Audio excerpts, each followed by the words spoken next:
ഈ വീഡിയോ നിങ്ങൾ തട്ടി മാറ്റിയിട്ട് പോകരുത് കേട്ടാ.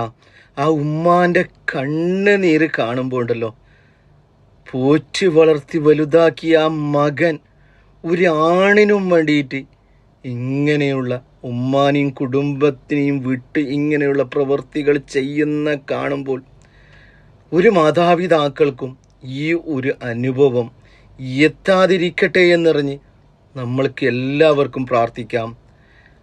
ആ മകനെ നല്ലൊരു രീതിയിൽ ആ ഉമ്മാക്ക് തിരിച്ച് കിട്ടുവാനും സന്തോഷത്തോടു കൂടി ആ മകൻ്റെ നല്ലൊരു പെണ്ണായി കല്യാണം കഴിച്ച് കാണുവാനും ആ ഉമ്മാക്ക് പടച്ച തമ്പുരാൻ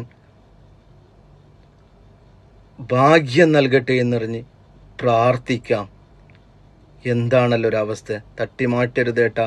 ലൈക്ക് അടിച്ച് വീഡിയോ കാണുക. തീർച്ചയായിട്ടും ഉമ്മാന്റെ മനസ്സറിഞ്ഞ സോറി പറയാണ്. എന്നെ ഒഴിവാക്കി ആഷിഖ് വീട്ടിൽ പോയ ആഷിനെ സ്വീകരിക്കും ഉമ്മാക്ക് നല്ലൊരു മര്യാദ തന്നെ ആയിരിക്കും. ഞാൻ ഒരിക്കലും ഉണ്ടാവില്ല. എന്റെ മോൻ അത് എന്ന് ഒഴിവാക്കി ഇങ്ങോട്ട് വന്നാൽ ഞാൻ സ്വീകരിക്കാൻ തയ്യാറാണ്. അവന്റെ കൂടെ ജീവിക്കുകയാണെങ്കിൽ ഇവനെ പറയുന്നു നിങ്ങളുടെ മോൻ ഞാൻ മരിച്ചാലടക്കം പറയരുന്നു എന്റെ മക്കളോട് ഞാൻ പറഞ്ഞിട്ടുണ്ട്. എന്റെ മയ്യത്ത് മോറ് നോക്കാൻ വരരുത്. ഇപ്പൊ അല്ലാത്ത അപ്പ എന്തിനാണ് ഇപ്പൊ വരട്ടവനെ എല്ലാ സമാധാനമൊക്കെ തരട്ടെനിക്ക്.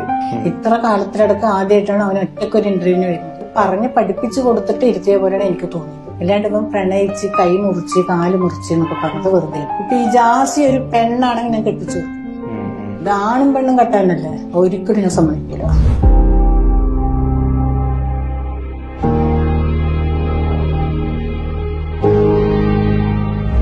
രാത്രി 12-1 മണിക്കൊക്കെ കയറി വരിക. അങ്ങനെ ഫോൺ നോണ്ടി കിടന്നിട്ട് അങ്ങനെ ഉറങ്ങും. ചിലപ്പോൾ ഫോൺ നോണ്ടി കിടന്നിട്ട് ചിലപ്പോൾ ഫോൺ അങ്ങനെ ഇരിക്കുമ്പോഴാണ് ഞങ്ങൾ അത് എടുത്തു നോക്കിയാലാണ് ഇവന്റെ മെസ്സേജുകൾ ഇങ്ങനെ കിടക്കണ്ടല്ലോ. നീ അവിടുന്ന് ഉമ്മ തന്ന ഒന്നും കഴിക്കരുത്, എനിക്കതിന് മരുന്നിട്ട് തരും. അവനെ ഇക്കാന്ന് വിളിക്കും. ഇപ്പൊ മോളിച്ചുണ്ട്. ഇവനെക്കാട്ടി മൂത്തതാണ്. 35-36 വയസ്സായി. മോൻ എത്ര വയസ്സുണ്ട്? 29 വയസ്സ്. ഫസ്റ്റ് വന്നപ്പോ ഒരു പൂജ നടത്തിയിട്ടുണ്ട്.